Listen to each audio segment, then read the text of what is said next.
Assalamualaikum warahmatullahi wabarakatuh.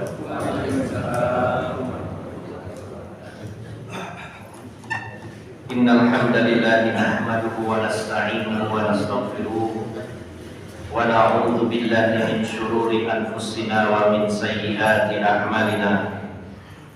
May yahdihillahu fala mudilla lahu wa may yudlil fala hadiya lahu.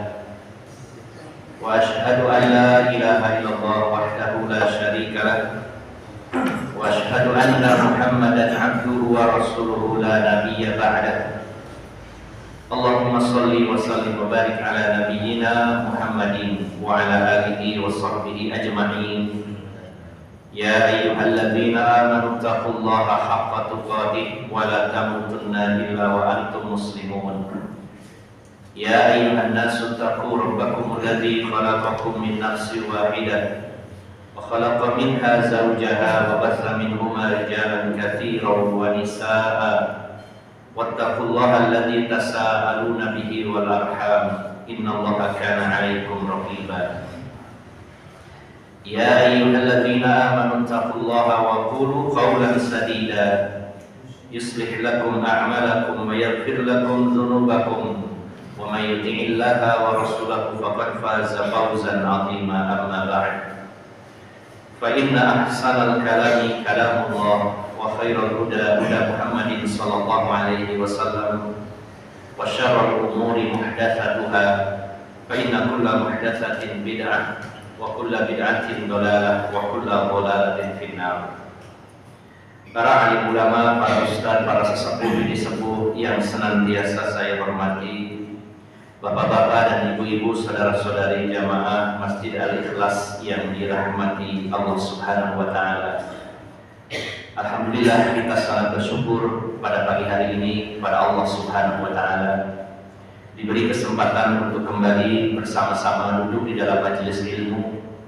Bersama-sama kita berupaya meraih cintanya Allah Subhanahu wa taala, salah satunya dengan menjadikan diri kita sebagai seorang yang faqih, yaitu paham tentang agama Allah Subhanahu wa taala. Karena Rasulullah menyatakan, "Idza aradallahu bi'abdin khairan yufaqihu fid-din." Jika Allah menginginkan kebaikan bagi seorang hamba, maka Allah jadikan dia paham dalam perkara agama. Bapak Ibu yang dimuliakan Allah Subhanahu wa taala, semua ilmu agama yang kita pelajari, mari kita upayakan untuk kita amalkan. Karena seandainya dibandingkan orang yang sedikit ilmunya namun diamalkan, maka itu lebih baik daripada orang yang banyak ilmunya tapi tidak diamalkan. Maka tentunya yang terbaik lagi adalah banyak ilmunya sekaligus banyak pula amalnya. Terutama bagi kita yang sudah memasuki usia 40 tahun ke atas, maka mari kita senantiasa berusaha dan berupaya untuk menambah amal-amal soleh kita, baik itu kualitasnya maupun kuantitasnya, termasuk variasi-variasi amal. Setiap kita sudah beramal, maka mari kita juga merencanakan dan mengagendakan amal-amal yang lainnya. Dan semoga Allah memberikan kemudahan bagi kita untuk terus menambah amal-amal soleh kita di akhir kehidupan kita, agar kita mendapatkan manisnya kehidupan, sebagaimana Rasulullah telah bersabda, orang yang diberi manisnya kehidupan adalah yuftahu lahu amalun salihun baina yaday mautih hatta yarda man hawlahu. Dibukakan oleh Allah bagi orang tersebut pintu seluas-luasnya untuk beramal saleh sebelum datang kematiannya, sehingga orang-orang di sekitarnya ridho kepadanya. Maka sangat berbahagia siapapun di antara kita semakin mendekati kematian, semakin banyak amal-amal soleh yang dia lakukan, kemudian dia istiqomah dalam amal-amal soleh tersebut. Mudah-mudahan Allah senantiasa menjaga dan meneguhkan kita di jalannya. Semoga kita diwafatkan dalam keadaan Islam, iman, dan husnul khatimah. Bapak Ibu yang dimuliakan Allah Subhanahu wa taala, kita akan lanjutkan kajian kitab Talbis Iblis. Masih dalam bab yang sama, yaitu bab perintah agar kita hati-hati, waspada dari fitnah-fitnah iblis dan tipu dayanya. Ada 2 poin dalam bab ini yang akan kita bahas pada pagi hari ini. Yang pertama, zikru al-i'lami bi anna ma'a kulli insan, ini sudah ya, bayan anna syaitana yajri min ibni Adam majradam.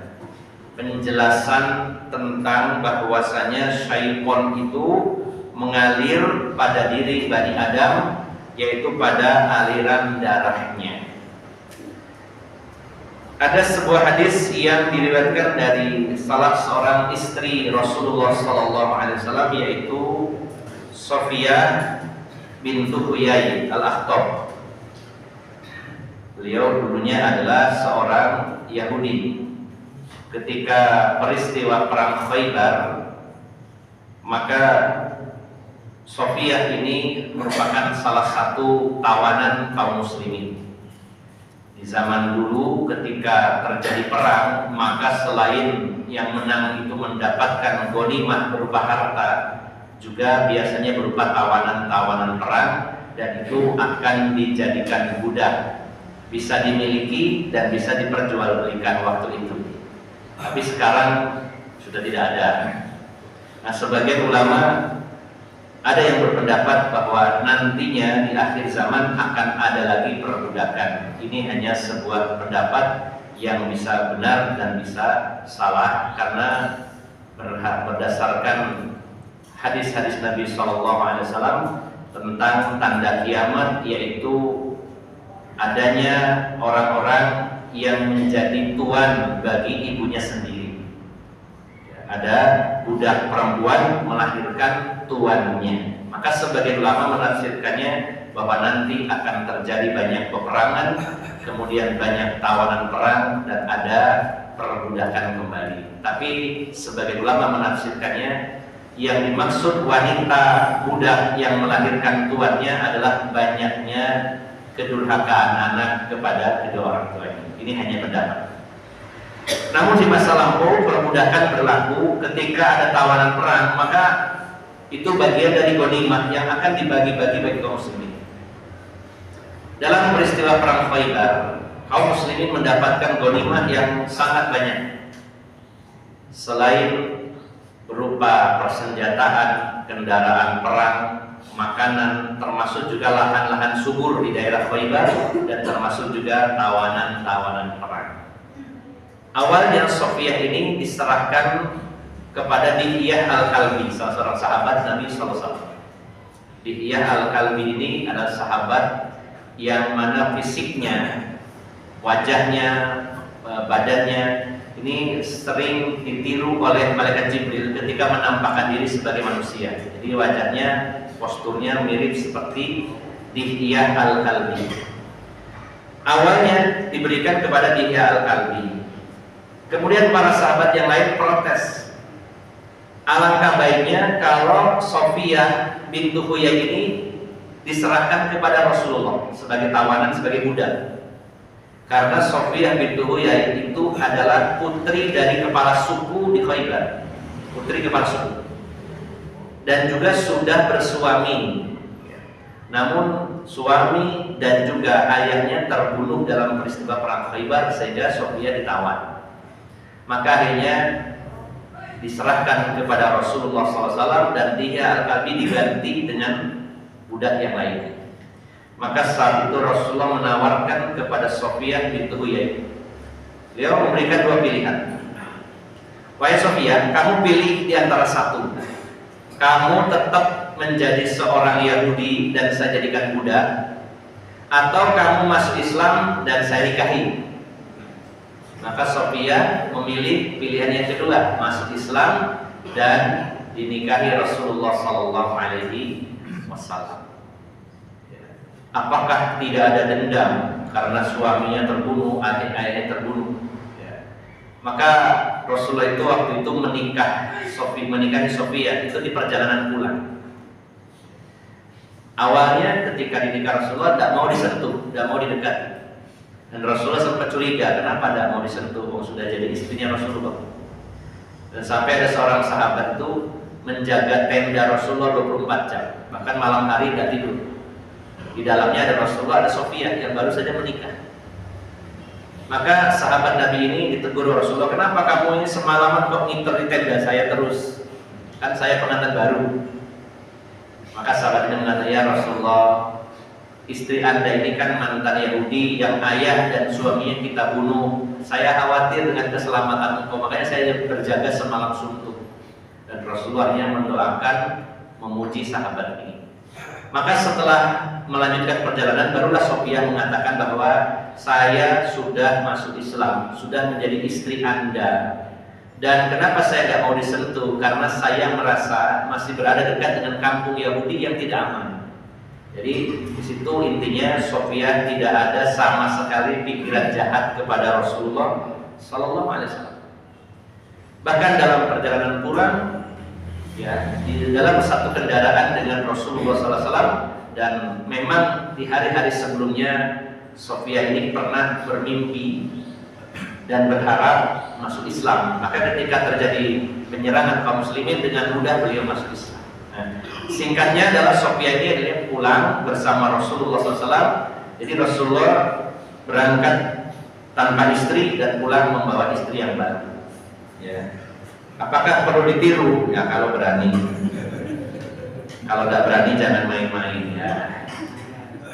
Rasulullah membawa istri baru. Kalau panjenengan bisa perang dunia ketiga. Ya. Budal-budal dewean mulai bojo maneh rame. Perlu dipertimbangkan yang matang. Kalau memang ragu-ragu tidak berani, jangan coba-coba. Jadi bapak-bapak meniru Rasulullah, maka ada perkara-perkara yang mampu kita lakukan, ada yang memang tidak mampu. Baik, hadis ini diriwayatkan dari Sofia bintu Huyai, salah seorang istri Rasulullah SAW. Beliau berkata, "Kana Rasulullah SAW mu'takifan, fa'ataituhu azuruhu lailan, fahaddathtuhu thumma qumtu li'anqilaba faqama ma'i liyaqlibani wa kana maskanuha fi dari Usamah bin Zaid, famarra rajulani minal ansar falamma ra'aya Rasulullah sallallahu alaihi wasallam asra'a." Karena suatu ketika Rasulullah itu sedang i'tikaf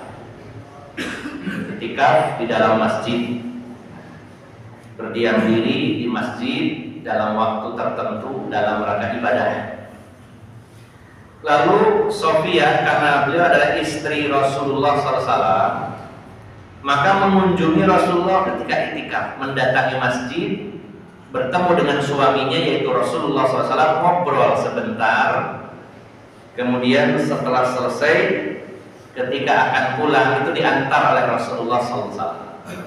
Karena malam hari khawatir, maka Rasulullah mengantar pulang, yaitu ke kampungnya, yaitu kampung sama dengan kampungnya Usamah bin Zaid. Ketika Rasulullah berjalan mengantar istrinya yaitu Sofia, tiba-tiba berpapasan dari kejauhan, belum sempat berpapasan agak jauh, ada dua orang sahabat melihat Rasulullah, ya, tanpa bicara, dua sahabat ini mempercepat langkah kakinya. Maka Rasulullah feeling, ini orang dua ini kayaknya curiga sama saya. Itu feelingnya Rasulullah, terlihat dari gerak-geriknya, dari jalannya. Rasulullah merasa, wah ini kayaknya dua sahabat ini curiga karena saya malam-malam berjalan sama seorang perempuan. Berarti waktu itu para sahabat tidak melihat siapa wanita yang bersama Rasulullah. Bisa jadi karena memang berniqab, bercadar, atau kan juga sekaligus malam hari yang tidak kelihatan. Ya, zaman dulu kan belum ada listrik di jalan Pak ya, terbatas. Maka ketika Rasulullah berpapasan dengan dua sahabat dan kelihatan dua-duanya melihat Rasulullah dengan pandangan yang curiga, maka Rasulullah SAW memanggilnya. Beliau bersabda, "Ala rislikuma innaha Safiyah bintu Huyai." Kalau bahasa kita, mas mau kemana sampai kok bukuai? Itu bahasanya itu. Ala rislika, ala rislikuma. Sahabat, mau kemana kok? Tergesa-gesa buku sekali. Saya beritahu ya, ini yang bersama saya itu Safiyah bintu Huyai, istri saya. Maka para dua sahabat itu mengatakan, "Subhanallah ya Rasulullah, Maha suci Allah wahai Rasulullah." Maksudnya itu bahasa kitanya, Allah ya wahai Rasulullah, maaf ya kami ya menyangka, walaupun nggak menyebutkan, tapi sempat ada rasa curiga karena malam-malam Rasulullah berdua dengan perempuan. Makanya jangan cepat-cepat menyimpulkan dan berburuk sangka, apalagi kita tidak kenal. Dengan papasan dengan salah satu bapak di sini, mungkin pas ke Mojo Agung mampir ke rumah makan Rawon Rosobo misalkan. Nah ternyata di sana ketemu ada salah satu jamaah Al-Ikhlas berduaan sama perempuan, panjenengan tidak kenal. Itulah apa sopo ya, titik-titik misalnya. Kok ada Mbak Imron ini ya? Berduaan sama seorang gadis gitu ya. Ya jangan cepat-cepat menyimpulkan, jangan berburuk sangka. Maka itu yang terjadi di zaman Rasul. Bisa saja itu ya istrinya, kok istrinya bukan yang itu, saya kenal istrinya, biasa ke toko misalkan ya. Ya mungkin putrinya, mungkin adik kandungnya, mungkin bibinya, siapa. Harus diperjelas dulu, jangan cepat-cepat menyimpulkan. Maka Rasulullah itu sudah feeling, ini dua sahabat ini kayak curiga kepada saya. Maka sebelum bertanya, Rasulullah menjelaskan, ini istri saya Safiyah bintu Huyai. Maka mereka sahabat kaget dan merasa bersalah. Nah, poinnya adalah ada di kalimat Rasulullah berikutnya. Beliau bersabda, "Inna syaitana yajri mini bani Adam majrad dam wa inni khashitu an yuqdaba fi qulubikum syarran aw qala syai'an." Rasulullah bersabda, sesungguhnya syaitan itu berjalan pada diri Bani Adam, pada aliran darahnya, dan saya khawatir kalian telah menuduh atau ada sesuatu dalam hati kalian yaitu keburukan. Maksudnya Rasulullah itu, saya khawatir kalian itu berburuk sangka kepada saya. Makanya saya jelaskan dulu bahwa wanita ini adalah istri saya, bukan orang lain. Nah, ini ada penjelasan bahwa di dalam hadis ini, sebagaimana dikatakan oleh Al-Khattabi, qala Al-Khattabi, wa fi hadzal hadits min al-ilmi istihbabi an yahdira al-insanu min kulli amrin min al-makruh mimma tajri bihi al-dhunun wa yahturu bil qulub wa an yatliba as-salamata minan nas bi idhari al-bara'ati min ar-rayy. Dalam hadis ini ada ilmu, maksudnya ada pelajaran bahwasanya hendaknya manusia itu hati-hati dalam setiap perkara yang dibenci. Ya. Di antaranya adalah ketika seseorang itu menduga, maksudnya menyangka dengan persangkaan yang buruk atau istilahnya suudzon. Ya. Harus hati-hati dengan hati. Ya. Jadi jangan tergesa-gesa dalam memvonis, menuduh dengan cara berburuk sangka.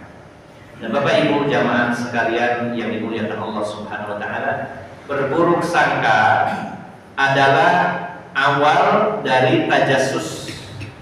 Tajassus itu memata-matai. Dan setelah itu biasanya berlanjut dengan ghibah. Maka Allah sebutkan 3 dosa secara berurutan, yaitu suudzon, kemudian tajassus, kemudian ghibah. Allah menyatakan inna ba'dadh dhanni ismun fala tajassasu wa la yaghtab ba'dukum ba'dha. Jauhi oleh kalian sebagian dari persangkaan. Artinya persangkaan itu ada yang baik, ada yang jelek. Makanya disebut sebagian. Sebagian dari persangkaan itu adalah husnuzon, berbaik sangka, maka sebagiannya adalah suudzon. Orang kalau sudah buruk sangka, namanya juga menyangka, belum yakin. Ya, belum yakin sebenarnya. Tapi dia memilih di antara menyangka baik dan menyangka buruk, tapi belum pasti. Namanya persangkaan. Antara orang ini benar apa salah, baik apa buruk. Tapi dia memilih menyangka buruk. Nah, untuk menguatkan persangkaan buruknya, maka dia melakukan tajassus. Tajassus itu memata-matai. Makanya mata-mata dalam bahasa Arab itu istilahnya jasus. Jasus artinya adalah mata-mata, spionase. Karena sudah didahului berburuk sangka, untuk menguatkan dan membenarkan sangkaannya, maka orang akan memata-matai, benar tidak dugaan saya. Dan ketika itu ternyata memang benar, maka langkah berikutnya adalah menggibahnya. Maka dosa ini disebutkan dalam satu kesatuan dalam Al-Quran. Maka ini Rasulullah ingatkan kepada 2 sahabat tadi. Ini Sofiyah bintu Huyai. Sesungguhnya setan itu mengalir pada darah Bani Adam, dan saya khawatir kalian telah menyangka buruk terhadap saya dan Sofiyah ini. Nah, catatannya Bapak Ibu jamaah sekalian yang dimuliakan Allah Subhanahu wa taala, maka syaitan itu mengalir pada darah Bani Adam, mengalir bersama aliran darah Bani Adam dan menyelinap ke dalam hati manusia. Sehingga ini yang dibahas adalah syaitan yang dari kalangan jin, ya. Karena kalau dari kalangan manusia, setan dari kalangan manusia ya tidak bisa menyatu dengan darah kita. Tapi syaitan dari kalangan jin. Sehingga apa kaitannya dengan suudzon? Maka suudzon adalah perbuatan dosa, dan itu biasanya termasuk melibatkan syaitan dalam menggoda manusia untuk berbuat dosa. Kita lanjutkan Bapak Ibu dan sekalian. Subbab yang terakhir dalam bab ini adalah zikru at-ta'awudzi minasyaitonir rajim. Pembahasan tentang ta'awudz dari setan yang terkutuk. Ta'awudz artinya meminta perlindungan. Bisa dikenal dengan istilah at-ta'awudz atau al-isti'anah. Al-isti'adzah. Jadi Bapak Ibu jamaah sekalian, doa itu maknanya umum ya, cakupannya luas. Maka di antara pembagian doa itu ada yang namanya yang pertama isti'anah, minta pertolongan. Isti'anah adalah minta pertolongan. Iyyaka na'budu wa iyyaka nasta'in. Maka kalau kita berdoa yang isinya minta pertolongan, itu secara spesifik disebut sedang melakukan isti'anah, minta pertolongan. Sedangkan yang kedua ada yang namanya al-isti'adzah. Isti'adzah adalah minta perlindungan. Minta perlindungan. Kemudian ada jenis doa yang lainnya yaitu istighosah. Istighosah adalah minta dihilangkan bala dan musibah. Sama-sama doanya, tapi ini lebih spesifik. Maka istighosah adalah ketika ada musibah, ada bala, dan kita meminta tolong kepada Allah untuk menghilangkannya, maka itu disebut istighosah. Namun yang populer di masyarakat kita Ya, istighosah nggak ada. Ayo kita adakan acara isti'anah. Sebenarnya anak-anak sekolah mau ujian itu diadakan acaranya isti'anah, minta tolong supaya apa? Supaya mudah saat ujian. Tapi yang ada adalah istighosah. Di sekolah-sekolah istighosah karena akan menghadapi ujian akhir, sehingga ujian akhir itu adalah dianggap musibah. Kalau memang musibah bisa disampaikan ke pemerintah, jangan diadakan ujian karena itu bala, musibah. Ya hanya salah penerapan saja, sehingga semua dipukul rata. Bahkan secara khusus istighosahnya itu juga ada pakemnya, ya, ada pakemnya. Saya pernah dulu ikut dalam kegiatan ini. Ternyata istighosahnya itu memang ada pakemnya, ada aturannya, bacaannya apa saja, berapa kali, semuanya ada pakem, tidak asal baca. Baik, kita akan membahas tentang ta'awudz, yaitu minta perlindungan kepada Allah Subhanahu wa taala. Bapak Ibu jamaah sekalian yang dimuliakan Allah Subhanahu wa taala. Kalau syaitan dari kalangan manusia, maka wujudnya ada dan kelihatan. Memang manuvernya banyak, ya, setan dari kalangan manusia itu manuvernya banyak. Beberapa hari yang lalu saya bahas di Masjid Babu Salam, ya, tidak perlu saya bahas kembali tentang setan-setan berwujud manusia. Dan ternyata setan-setan dari kalangan manusia itu sangat bahaya karena mereka punya kemampuan sebagai eksekutor langsung. Setan dari kalangan jin sejahat apapun dia tidak bisa sejahat Firaun. Hanya bisanya apa? Menggoda saja, menggoda, merayu, tapi tidak kelihatan masalahnya. Sedangkan setan dari kalangan manusia, semua manusia yang kafir, yang jahat, yang fasik itu adalah setan dari kalangan manusia. Maka tingkat bahayanya sangat besar. Namun sisi kelemahannya setan dari kalangan manusia itu terdeteksi, terlihat ada wujudnya. Sedangkan syaitan dari kalangan jin mereka tidak terlihat. Kita tidak bisa melihat mereka, sedangkan mereka bisa melihat kita. Nah ini satu poin bagi mereka. Maka senjata yang paling ampuh melawan syaitan yang tidak terlihat tidak ada lagi kecuali kita meminta tolong, meminta perlindungan kepada penciptanya, yaitu Allah Subhanahu wa ta'ala. Dan ketika kita meminta perlindungan kepada pencipta kita dan pencipta syaitan dari kalangan jin tadi, maka di situ sangat lemah posisi syaitan tersebut dengan sebab adanya ta'awudz, permintaan perlindungan kita kepada Allah Subhanahu wa ta'ala. Ada beberapa hadis yang akan kita bahas. Yang pertama, Bapak Ibu jamaah sekalian, kita bahas dari ayat dulu gitu. Qala asy-syaikhu Abdul Faraj rahimahullah. Berkata Syekh Abdul Faraj, itu penulis kitab ini alias Imam Ibnul Jauzi. Beliau berkata, qad amarallahu ta'ala bit-ta'awudzi minasyaitonir rajim 'inda tilawah. Sungguh Allah Subhanahu wa taala memerintahkan kita semuanya untuk membaca ta'awudz dari syaitan yang terkutuk ketika kita membaca Al-Qur'an. Sunnahnya itu sebelum membaca Quran atau pas baca Quran atau setelahnya, biasanya. Kalau panjenengan sama saya biasanya sebelumnya. Nah, pendapat yang paling kuat baca ta'awudznya itu sebelumnya, walaupun ayatnya kalau kita baca berbunyi demikian. Surat An-Nahl ayat 98. Surat 16 An-Nahl ayat 98. Fa idza qara'tal Qur'ana fasta'idz billahi minasy syaithanir rajim.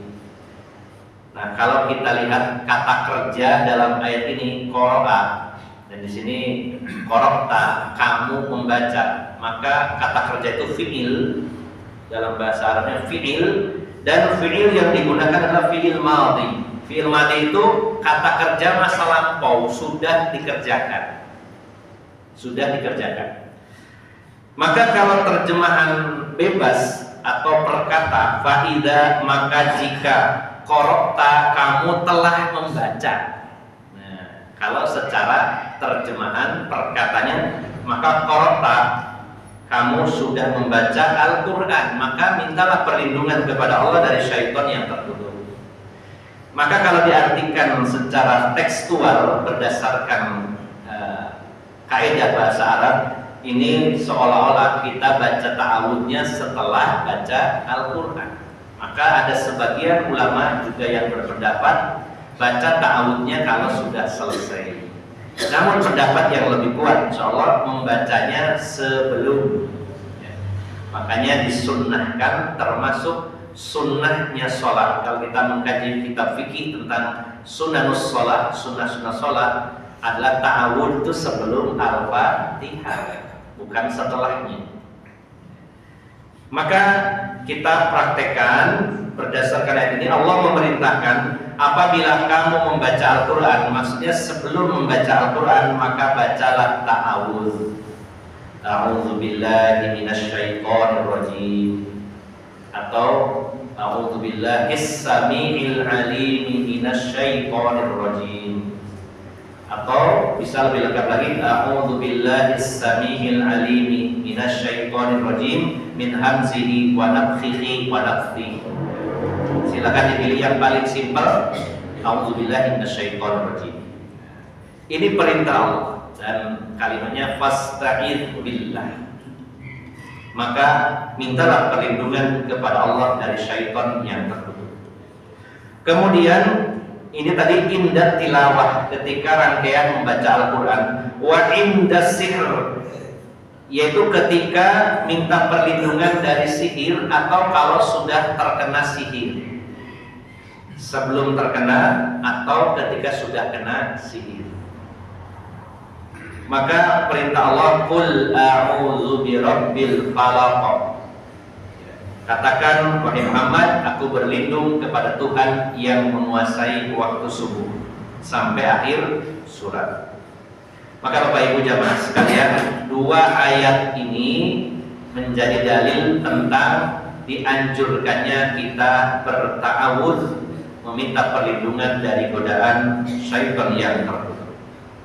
Kemudian ada beberapa hadis. Yang pertama dari Abu Tayyah qala, berkata, qultu li Abdurrahman bin Hunais. Jadi yang meriwayatkan hadis ini adalah Abdurrahman bin Hunais. Karena seseorang bertanya, yang bernama Abu Tayyah bertanya kepadanya, adraktan Nabiyya sallallahu alaihi wasallam, wahai Abdurrahman bin Hunais, apakah engkau berjumpa Rasulullah sallallahu alaihi wasallam? Maka Abdurrahman bin Hunais menjawab, na'am, ya, saya bertemu Rasulullah sallallahu alaihi wasallam. Kata Abu Tayyah, kaifa sana'a Rasulullah sallallahu alaihi wasallam lailata kadathu syayatin. Kalau kamu pernah bertemu dengan Rasulullah, lalu apa yang dilakukan Rasulullah ketika di suatu malam beliau diserang oleh syaitan? Maka Abdurrahman bin Hunais berkata, innas syayatina tahaddarat tilkal lailah ala Rasulillah sallallahu alaihi wasallam minal adwiyati wasyi'ab wa fihim syaitanun biyadihi syu'latun narin yuridu an yahriqa biha wajha Rasulillah sallallahu alaihi wasallam. Wa habata ilaihi Jibril faqala ya Muhammad qul. Qala ma aqulu, qala qul a'udzu bikalimatillahi tammati min syarri ma khalaq wa daraa wa min syarri ma yanzilu minas sama wa min syarri ma ya'ruju fiha wa min syarri fitanil laili wan nahari wa min syarri kulli tariqin illa tariqan yatruku bi khairin ya Rahman. Qala fatafiat naruhum wa hazamuhumullahu ta'ala. Ini ada kisah menarik. Kata Abdurrahman bin Hunais, suatu malam Rasulullah itu diserang oleh segerombolan syaitan. Jadi Abdurrahman bin Hunais pun tentu tidak melihatnya, tapi Rasulullah yang menceritakan. Satu malam Rasul itu diserang oleh segerombolan syaitan. Dalam riwayat lain diterangkan bahwa syaitan-syaitan itu turun dari gunung. Dan di antara mereka ada yang membawa api yang rencananya untuk membakar wajah Rasulullah SAW. Maka datanglah malaikat Jibril, ya, kemudian mengajak atau mengajarkan kepada Rasulullah, ya Muhammad kul, wahai Muhammad bacalah. Rasulullah berkata, ma'akulu, apa yang harus aku baca? Maka Rasulullah diajari dengan satu doa perlindungan, yaitu yang berbunyi, a'udzu bikalimatillahi tammati min syarri ma khalaq, wa dar'a wa min syarri ma yanzilu minas sama' wa min syarri ma ya'ruju fiha, wa min syarri fitanil laili wan nahari, wa min syarri kulli tariqin illa tariqan yatruku bi khairin ya Rahman. Ini bisa kita amalkan, paling tidak yang paling pendek. Salah satu doa minta perlindungan dari syaitan itu adalah a'udzu bikalimatillahi tammati min syarri ma khalaq.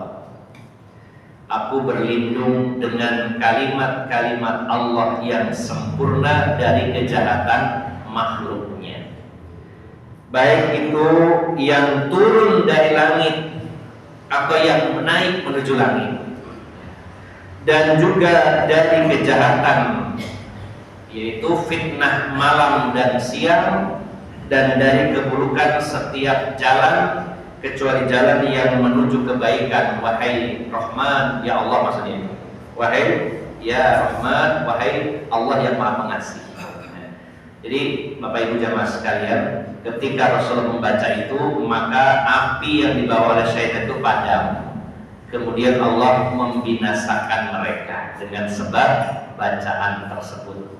Jadi Bapak Ibu jamaah sekalian, senjata paling ampuh melawan syaitan, apakah itu bisikannya, godaannya, maupun serangannya langsung dengan sihir, maka sebenarnya ringan, bahkan tidak mengeluarkan tenaga yang ekstra, hanya membaca. Hanya saja membacanya perlu adanya tadabbur, meresapi isi yang dibaca, kandungan yang dibaca. Jadi kalau dibilang gampang, tapi kalau tidak paham yang dibaca, tidak mantap, ragu-ragu, jadi berat. Jadi melawan setan, melawan sihir, termasuk sihir di sini berhadapan dengan orang yang punya sihir, bisa sihir kanuragan, ya, punya kesaktian, itu sangat lemah sekali. Hanya dengan bacaan Al-Quran atau dengan ta'awudz, dengan beberapa pilihan, bisa a'udzubillahi minasyaitonir rajim, bisa a'udzu bikalimatillahi tammati min syarri ma khalaq.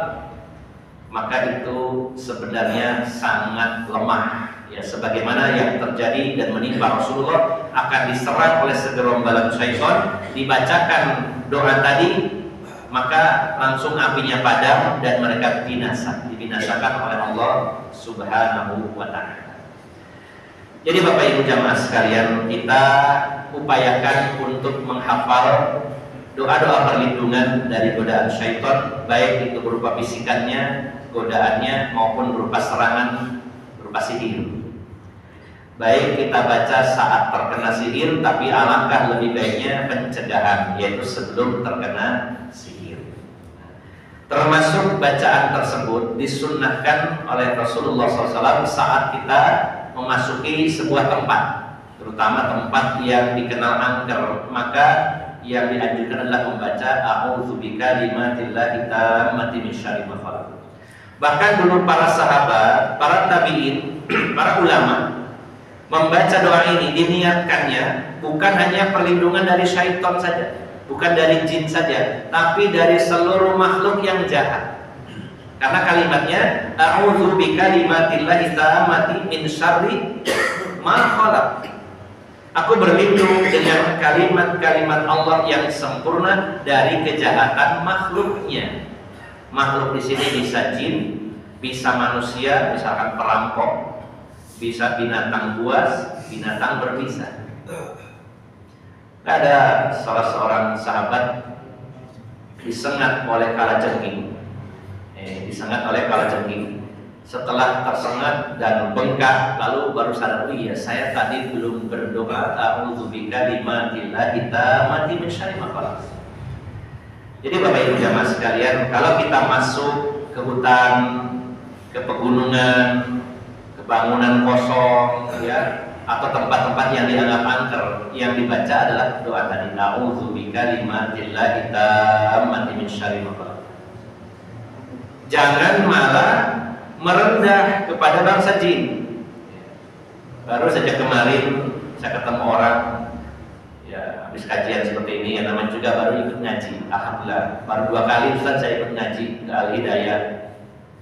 Beliau pernah kerja sebagai security, harus jaga malam, kadang digoda begitu ya. Maka setelah itu saya ziarah kubur orang tua saya 40 hari, ya 40 hari berturut-turut. Kemudian setiap tugas saya selalu ngomong, nun sewu kula mriki boten ganggu, kula mriki kerja ojo diganggu.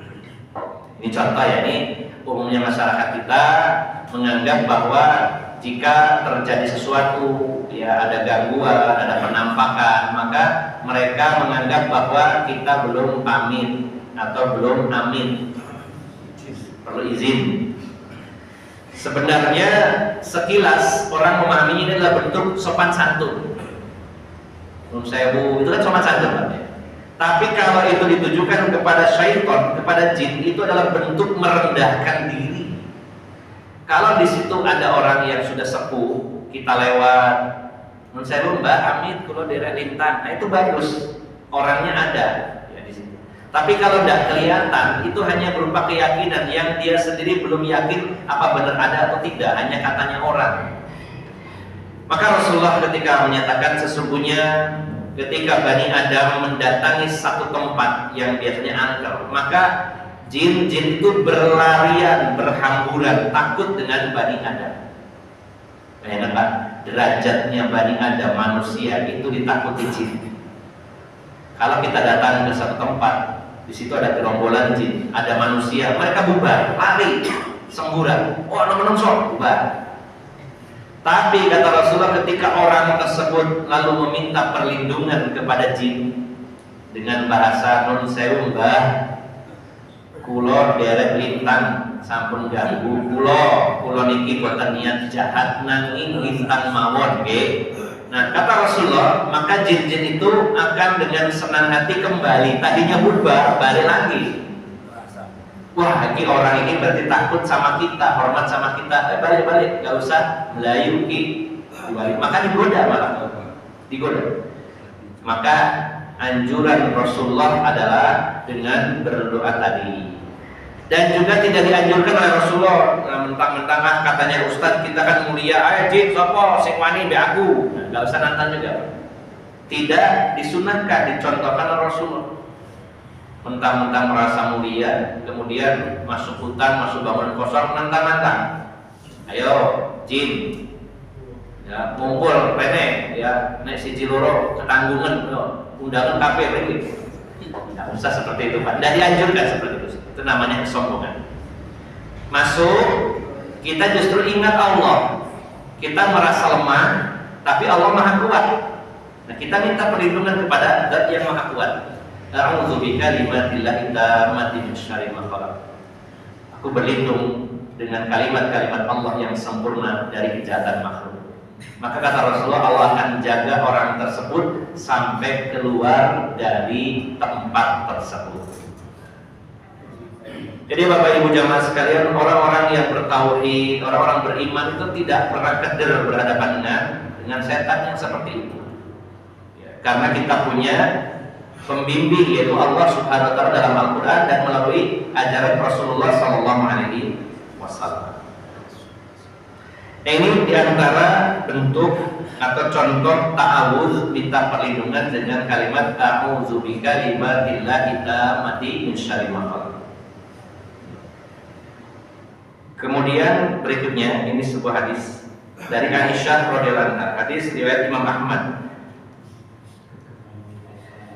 Anna Nabiya sallallahu alaihi wasallam qala, bahwasanya Rasulullah sallallahu alaihi wasallam bersabda, inna syaitana ya'ti ahadakum fayaqul man khalaqaka, fayaqulu Allahu tabaraka wa ta'ala, fayaqulu faman khalaqallah, fa idza wajada ahadukum dzalik falyaqul amantu billahi wa rasulihi fa inna dzalika yadhhabu anhu.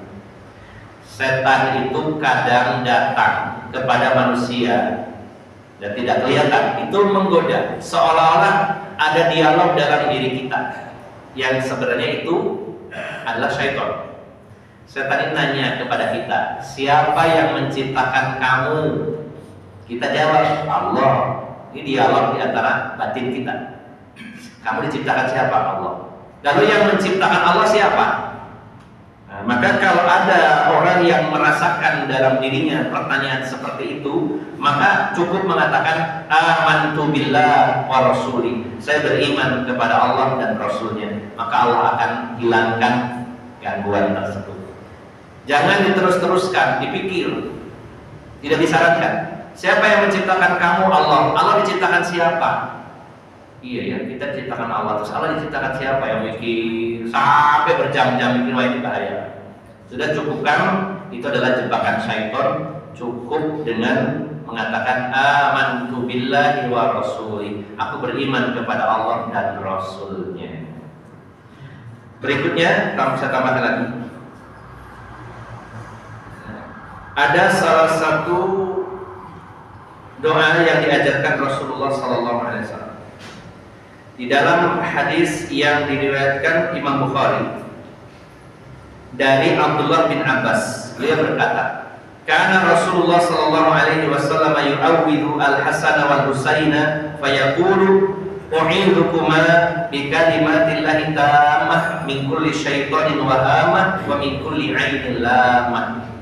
Summa yaqul hakadha kana abi Ibrahim alaihi salatu wassalam yu'awwidhu Ismaila wa Ishaq. Jadi kata Abdullah bin Abbas dalam hadis yang diriwayatkan Imam Bukhari, Rasulullah itu meminta perlindungan kepada Allah untuk cucu beliau Hasan dan Husain. Apa yang dibaca Rasulullah? U'idhukuma bi kalimatillahi tammah min kulli syaitanin wa hamah wa min kulli 'ainin lamah. U'idhukuma, aku mintakan perlindungan kepada Allah untuk kamu berdua. Maka kalau yang kita mintakan perlindungannya itu satu orang, anak satu, kita mengatakan u'idhuka. Kalau laki-laki, kalau anak perempuan u'idhuki. Kalau berdua u'idhukuma. Kalau banyak u'idhukum, gitu ya. Tinggal mengganti objeknya saja. Rasulullah membaca u'idhukuma bi kalimatillahi tammah min kulli syaitanin wa hamah wa min kulli 'ainin lamah. Aku mintakan perlindungan kepada Allah untuk kalian berdua dengan kalimat-kalimat Allah yang sempurna dari setiap syaitan dan hamah. Hamah ini secara bahasa artinya ruh-ruh jahat atau jiwa-jiwa yang jahat. Dan dari kejahatan mata, ya, dari pandangan mata. Bapak Ibu jamaah sekalian, ada salah satu penyakit yang bernama ain. Penyakit yang muncul disebabkan karena pandangan mata, terutama mata yang iri terutama. Jadi ada, Islam mengakui dan memang faktanya ada, baik di zaman Rasulullah maupun hari ini. Orang tiba-tiba sakit parah, bahkan ada yang pingsan, hanya dipandang matanya. Bukan karena orang itu punya sihir, bukan. Bukan karena pandangan matanya itu mengandung energi tertentu yang dia pelajari, tidak. Spontan Allah jadikan itu sebab. Di zaman sahabat dulu, zaman Nabi SAW, ada seorang sahabat waktu itu mau mandi. Ya, namanya juga sama laki-laki, laki-laki dengan laki-laki. Ada seorang sahabat mau mandi yang temannya ngantar, misalkan ada sungai begitu ya, mau mandi, diantar temannya. Namanya laki-laki Pak, buka baju kan kelihatan dadanya itu bukan aurat ya Pak, bagi laki-laki lihat. Nah sahabat ini buka baju, yang memandang sahabat yang ngantar tadi memandang tuh kulitnya bagus ya, bagus sekali. Cuma dilihat kulitnya bagus. apalagi kalau ada rasa iri, ya melihatnya dengan rasa iri. Maka tiba-tiba sahabat yang sedang membuka baju tadi dan dilihat oleh sahabat tadi tiba-tiba pingsan. Wagupuh yang mengantarnya melaporkannya kepada Rasulullah SAW. Digotonglah sahabat ini dibawa kepada Rasulullah SAW. Rasulullah bertanya, ini diapain kok sampai pingsan begini? Terus sahabat ini mengatakan, ya Rasulullah, saya mengantarnya mandi. Ketika dia buka baju, saya melihat kulitnya, saya terkagum-kagum, terpesona dengan kulitnya. Tiba-tiba dia pingsan. Maka Rasulullah mengatakan, apakah kamu mau membunuhnya? Sekarang kamu berwudu, yang memandang tadi berwudu, kemudian air wudunya ditampung oleh Rasulullah, dibuat mandi orang yang pingsan tadi sambil dibacakan doa-doa ruqyah. Baru siuman. Jadi ada memang fakta orang sakit karena pandangan mata. Maka kalau kita memandang seseorang kemudian merasa kagum, tambahkan kalimat Masya Allah, panjenengan kok ganteng ya, Masya Allah sampai kok gagah. Tambahkan seperti itu, mudah-mudahan tidak jadi aib bagi saudaranya. Dan bagi kita juga jangan terbiasa memposting baik foto kita, istri apalagi, termasuk anak-anak, apalagi anaknya lucu, ganteng, dipandang banyak orang, khawatir ada di antara salah satunya yang pandangannya adalah pandangan ain sehingga menjadi sakit tanpa sebab yang jelas. Makanya jangan mengumbar foto-foto kita di sosial media terutama. Bahkan itu bisa menimpa bukan hanya manusia, binatang, bahkan kendaraan. Kendaraan sampai kok wapi, ya, itu banyak kasus kendaraan mogok dan sebabnya tidak jelas. Salah satu gangguan juga bisa jadi. Tidak semuanya tapi kadang terjadi. Nah, jadi Bapak Ibu jamaah sekalian, Rasulullah mendoakan kedua cucunya dengan kalimat tadi, u'idzukumaa bi kalimatillahi tammah min kulli syaitonin wa hamah wa min kulli ainin lamah. Berlindung dari pandangan mata yang jahat. Bapak Ibu jamaah sekalian yang dimuliakan Allah Subhanahu wa taala, kesimpulan akhir. Ini penulis membawakan beberapa riwayat, namun saya persingkat karena waktunya sudah terbatas. Maka godaan syaitan, gangguan setan itu diibaratkan ketika kita melewati satu peternakan kambing. Ada orang beternak kambing, maka di situ ada anjing yang menjaga gembalaan. Kan dibolehkan punya anjing untuk berburu, untuk menjaga ladang, untuk menjaga hewan ternak boleh. Maka ketika kita melintas daerah yang di situ ada anjingnya, karena anjing itu menjaga gembalaannya, maka setiap orang asing yang lewat oleh anjing dideteksi sebagai pencuri, pasti akan menggonggong. Setiap orang yang dia tidak kenal, dia disetting untuk menggonggong sebagai tanda bahwa ini orang mau memaling kambing gitu, padahal tidak, namanya juga anjing. Nah, maka kalau ada anjing menggonggong karena dia menjaga gembalaan, lalu kita usir, tapi tetap saja menggonggong, diusir tetap digurah misalnya, tidak mau pergi, maka cara yang termudah bukan dengan cara mengusirnya, tapi panggil yang punya. Pak, tolong Pak, anjing panjenengan Pak. Nah, kalau sama tuannya, masuk. Maksudnya begini, kalau kita digoda oleh syaitan, kita usir, bisa jadi dia diam, atau pergi sebentar balik lagi, usir sebentar balik lagi.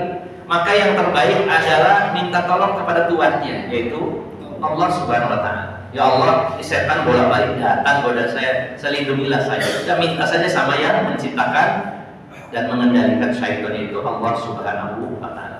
Maka senjata terampuh melawan godaan syaitan, apakah bisikannya maupun berupa sihir, adalah dengan meminta perlindungan kepada pencipta syaitan tersebut, yaitu Allah Subhanahu wa taala, dengan doa-doa perlindungan yang sudah disebutkan dalam beberapa hadis tersebut, minimal dengan ta'awuz, a'udzubillahi minasyaitonir rajim, dan bisa ditambahkan dengan doa-doa perlindungan yang lainnya.